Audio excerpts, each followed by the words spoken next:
The following program is made possible by Wells Fargo. Wells Fargo, the next stage. The midterm elections are history, and they were historic. We review all the results and analyze the outcomes. The game is politics. The game is on.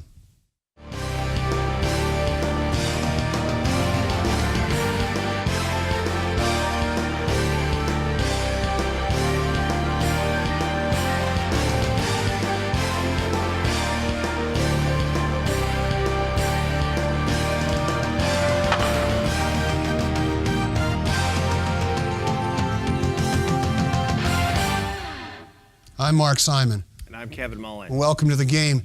It took a month for all the results to be counted, but they're in. And Kevin and I, in a special edition of the game, are going to spend half an hour or so talking about all the results, everything that took place on November 6th. It was a watershed year, and starting with massive turnout in San Mateo County because of all-mail balloting, which is something you were very much an advocate of. Are you satisfied with the way it turned out? Are you happy with the way it turned out?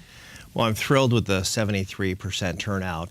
San Mateo County is one of 5 all-mailed ballot counties. The other in Northern California is Sacramento, and both Sacramento and San Mateo are having some oversight by the Department of Justice, actually, to make sure that there weren't any groups that were disenfranchised and those kinds of things with this new model. So it is experimental, but the early returns, if you will, on all mail balloting are exceptional. 73% turnout. When we've done the previous models, you have increased youth turnout, Latino turnout, Asian turnout. You have an electorate that looks a lot more like the population as a whole, and I think that will bear out. There's going to be some data analysis done as a result of this election to see who really came out to vote and how the process worked. I know there were some concerns about the length of time it took for ballots to be counted. It did take a long time. It did take a long time. And that's partly a lot of ballots were turned in on Election Day. A lot of them were mailed on Election Day, and they had until up to Friday after Election Day. If they received those ballots, they could count them. So there was a huge chunk of ballots that had not been counted as of Election night. Right, and you know, in this 24/7 sort of social media news cycle that we have, people want instantaneous results.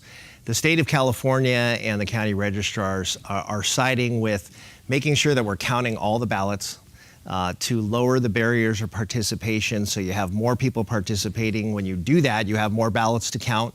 We did extend that the timestamp law, that if you put your ballot in the mail on Election Day, it's timestamped by Election Day, that it can count and be collected 72 hours after Election Day. So we've done a number of things that actually slow the count, but include more people in the process. So from a democracy standpoint, I think it's a good thing. But we do have to, I think, work on ways to, when you're saving money and administering the election, make sure that you're steering some of those cost savings into personnel who can be counting, if not on a 24/7 basis. Let's get some final results before 3 weeks, I think it was. Which is a nice way of saying that the county elections office may have been understaffed in an inappropriate way. And I'll say it since you're too nice a guy to say that. But the other issue is that it sort of undermines the credibility of the process when it takes that long.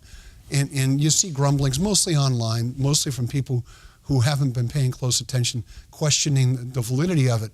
The other thing that struck me that was interesting about it was that in some ways it was a reversion to an old way of voting. We were now voting by hand rather than when you go to a precinct and it was an all-machine vote. You'd slide your ballot into the machine and boom, it was counted right then and there.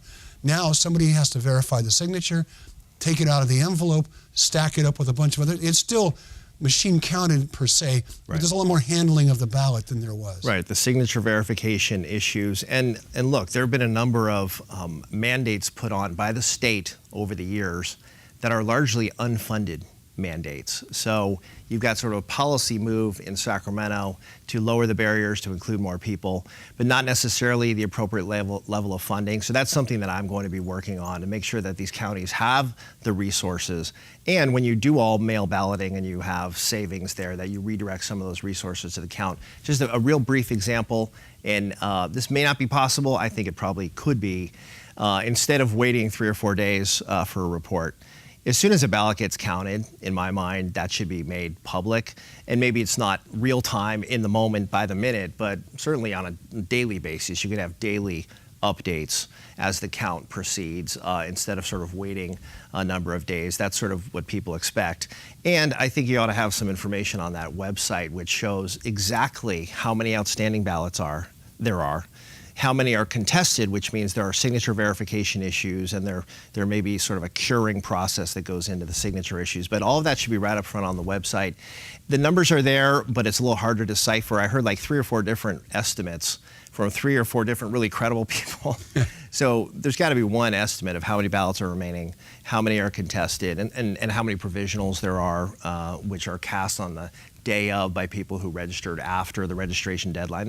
There's a way to I think put more information out so the public really has a sense of what's happening. So you were involved in that. In fact, probably San Mateo County is part of it because of your efforts to make San Mateo County one of the experimental counties. The other issue that you were heavily involved in was Measure W, the half-cent sales tax increase to fund provide a huge amount of funding to Samtrans. And for full disclosure, I worked there up until about a year ago, and I was actually involved in the preparation of that measure. And it's money that Samtrans needs to reinvent itself. That squeaked by, maybe 500 votes or so. Late breaking. But that's a 2/3 vote, so it isn't a close margin in the sense that there were huge numbers of votes for it. Sure. It just had a more difficult threshold. But that must be, I don't know, what's the right word, relief that it passed? Because there were a lot of problems that were going to arise very quickly if it hadn't passed. No doubt. There was a lot riding on this measure. It's going to generate $2.4 billion in local transportation investment for San Mateo County over the next 30 years.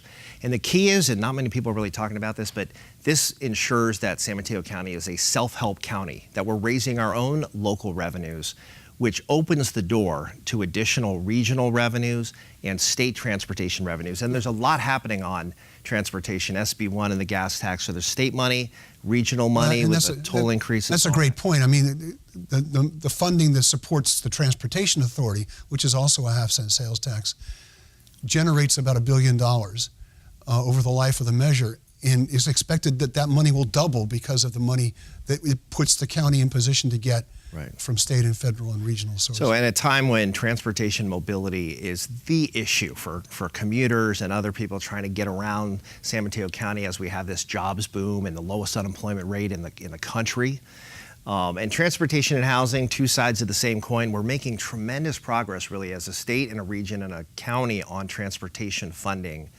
It needs to be matched by some better work on housing and providing affordable housing and closing that jobs housing gap. We just can't keep up with the number of jobs that are being created, which, is a good problem to have when you're creating so much economic activity. The key is, we are driving the state budget here in San Mateo County with the big companies we have, biotech and high tech.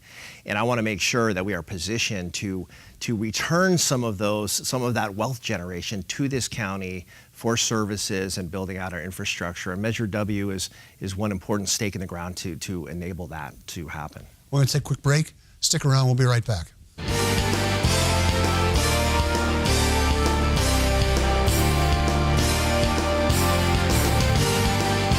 It's been over 150 years since Wells Fargo first opened for business. Since then, we've enjoyed your community support, and we're passionate about returning it. Every day, Wells Fargo team members roll up their sleeves and donate their time to organizations and charitable groups throughout the Bay Area. Nationally, we've committed even more. In just the past 2 years alone, we've donated over $70 million to support schools and educational programs. It's a commitment we're proud of. Wells Fargo, the next stage.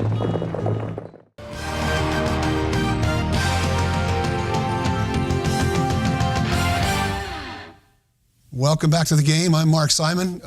Welcome back to the game. This is Kevin Mullin, and we're doing our favorite thing, rehashing what happened. You were talking about housing. I want to touch on that briefly. It looks to me like the kind of commercial development, corporate level development that has taken place in the last decade in our county is going to be replaced by an almost equal housing boom. I think we're going to build a ton of housing in this county. If you look at campaign by campaign, there were a lot of debate about cities that were changing their basic nature because of a lot of the sort of commercial development, business development. And the answer was we're not building enough housing. You talked about the jobs housing imbalance. I think we're going to have a housing boom. And I think we just elected a bunch of council members who were all in support of that. Belmont's going to try and have a downtown that's going to have housing. Redwood City, I know, has several sites along El Camino and elsewhere where they want to build housing. San Carlos is already building more housing in its downtown, and so is South San Francisco. So there's a lot of that going on. There is a lot going on. I think it has to be done in a phased way that the public can swallow, if you will, and you can demonstrate to the public that this actually is going to help with mobility and transportation problems. People think housing, they think, oh, there's going to be additional traffic. In some cases, yes, but the reality is when you do planning the right way and build housing in the right places next to public transit, you can actually alleviate some problems. But it comes down to design and location and a local land use process. You do have the state taking a close look at how cities are building or not building housing, and is probably trying to assert some authority there to ensure that. Senator Scott Wiener is going to reintroduce his bill that was basically going to take some of the authority away from the cities and make it easier, essentially, to build more housing more quickly in more higher densities, because it's really a zoning issue. And Governor Newsom has very, very ambitious goals. I can call him governor already, right? Governor-elect Newsom will talk in his inaugural address about the need to build housing. So I think San Mateo County is moving the needle, is beginning to close the jobs housing imbalance.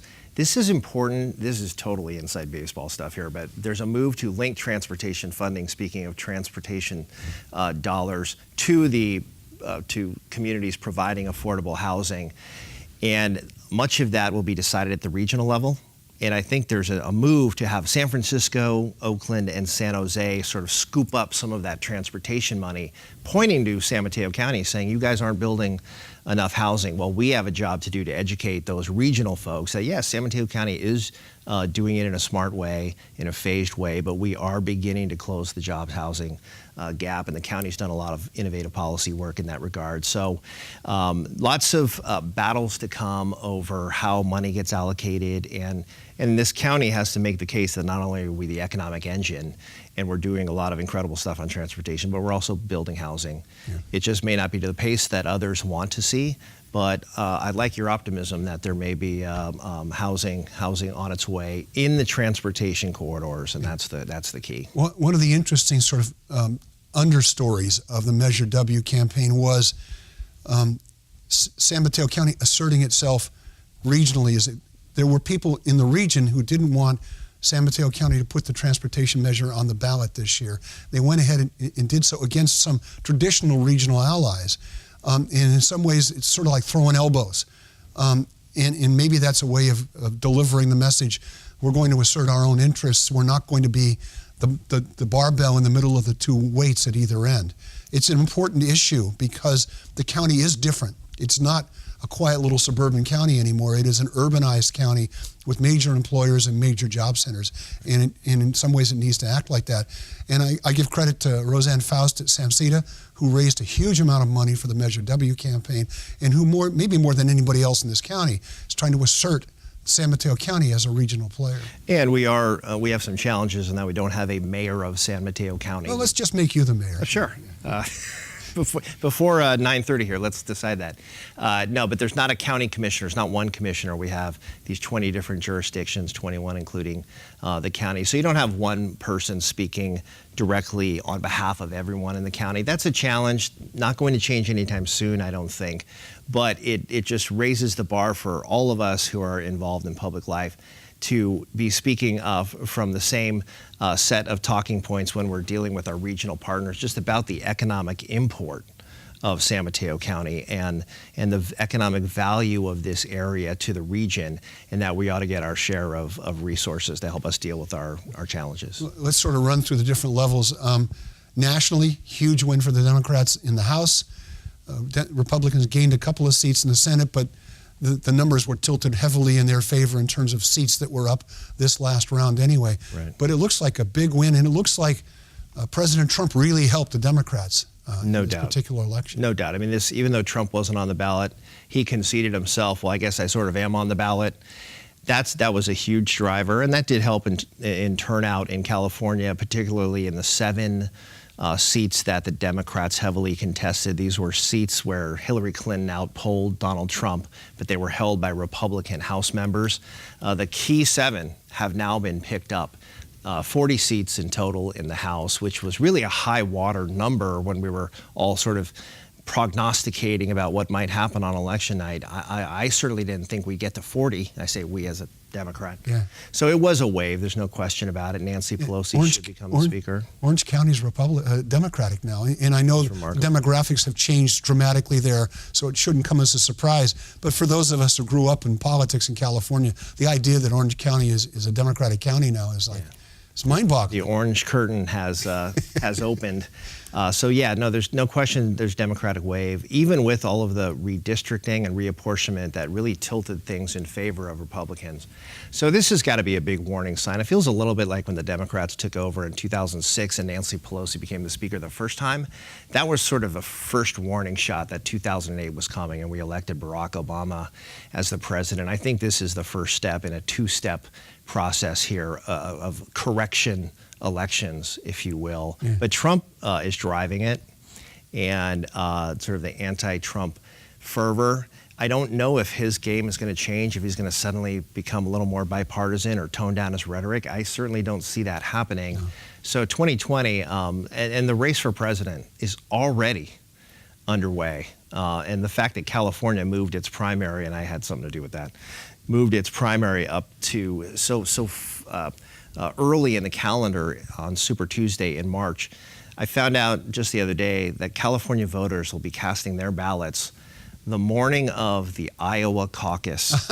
So we are actually getting in front of Iowa if you're talking about early balloting. So we have front-loaded this. I think it's good for California, though, to assert its weight in picking nominees. In this case, it'll be picking the Democratic. And for people who think that it's too soon to be talking about 2020, the March 20 primary is 15 months away. Only 15 months. But we're going to be right back, so stick around.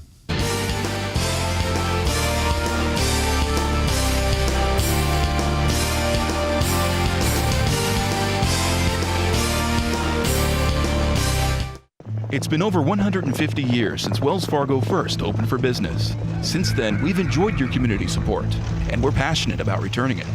Every day, Wells Fargo team members roll up their sleeves and donate their time to organizations and charitable groups throughout the Bay Area. Nationally, we've committed even more.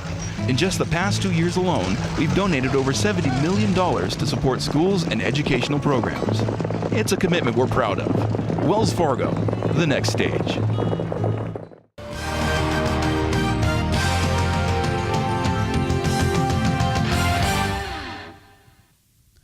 Welcome back to the game. It's a full helping of punditry from Kevin and me. We're just going to talk to each other.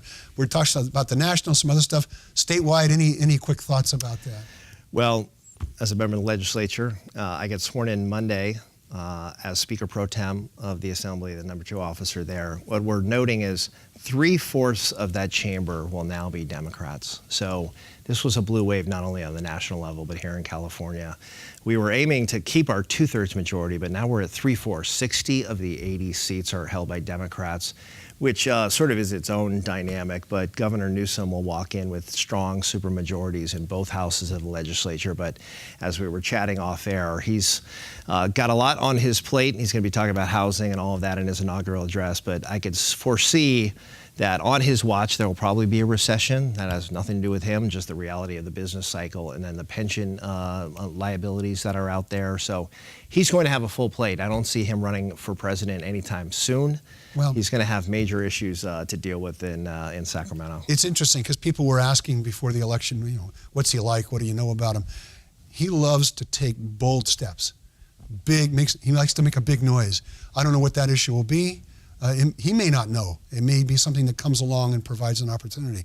Yeah. How that resolves really complicated nuts and bolts issues like the pension crisis, I don't know.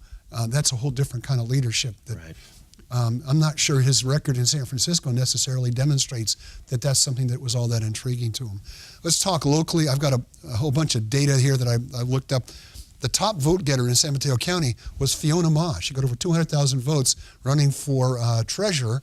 Right. She had a smidgen of San Mateo County in her assembly district, and she's very impressive, a very charming political figure. And a good campaigner. Yeah, works hard. And she was a Board of Equalization representative covering the peninsula in this area, but years of politics in San Francisco and being quoted in the Chronicle and all that. But she really is a dynamic campaigner. I'm a friend of Fiona, and she's definitely a rising star, somebody who will be talked about for a U.S. Senate opening perhaps at some point. So more to come from Fiona. Yeah. Definitely. There were 4 legislative candidates on the ballot who all got 70% of the vote or higher. Jackie Spear, who always gets like 77% of the vote. Anna Eshoo, Mark Berman, the assemblyman who represents the southern half of the county, and you.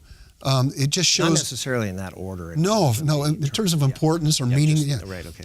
It was no particular order. I just saved the best for last. But Right. But it says that the people here are pretty happy with who they've got representing them. Yeah. The other thing I looked at, because of the numbers of women, there were over 100 women elected to Congress, I took a look of all the candidates, all the seats that were available for city council or school board in San Mateo County, 65% of them were won by women. Right. In the school board, it was 70%. Remarkable. Yeah, and you know better than I do, those are offices where people start their careers. Right. So it's also, and I haven't done the data, but heavily minority, heavily newcomer. Yeah. So there is a changing of the guard coming. Right. It starts at the local level. No doubt, and that's very notable for San Mateo County, but it really is reflective of a national trend. It's kind of interesting. There was discussion around how many female candidates there were, how many women were running for Congress. There hasn't been a whole lot of coverage that I've seen. This really was a year of the woman. If you look at who got elected to Congress, not only the number of candidates, but who actually was successful. And then if you take that to California and look at what's going on here, and then take it kind of toward the micro level to our county, it means school board folks, city council members, those folks are the bench. We have a real gender divide in Sacramento, just in terms of the lack of women holding office at the legislative level. So there's still a glaring deficiency there in terms of gender balance. But looking at our county, somebody like a Giselle Hale, who was the top vote getter in Redwood City, you can see she is somebody who will not stop at the city council level, just given her track record now as a vote getter and a fundraiser. But those are the kinds of women who are going to be identified by Emerge and other groups saying, hey, this is somebody who could serve in the legislature at some point.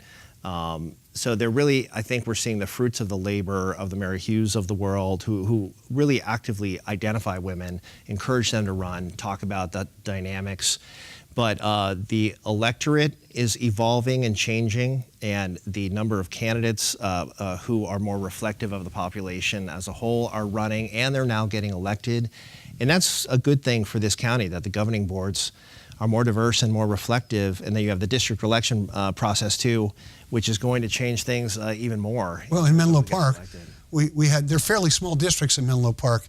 We had 2 incumbents lose, and they did a remarkable job of putting together the districts in Menlo Park. The city council kept an arm's length from the process, which meant it was in many ways non-political.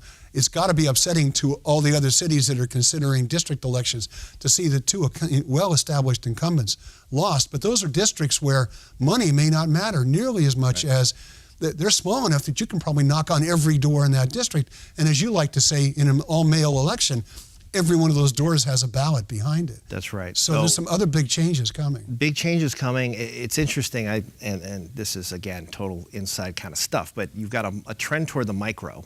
It's drawing districts, lowering the barrier to running for office, which is good. Right. And diversifying elected bodies. That's kind of the vision of district elections, that you have more diversity and communities that aren't normally represented have reps on these councils.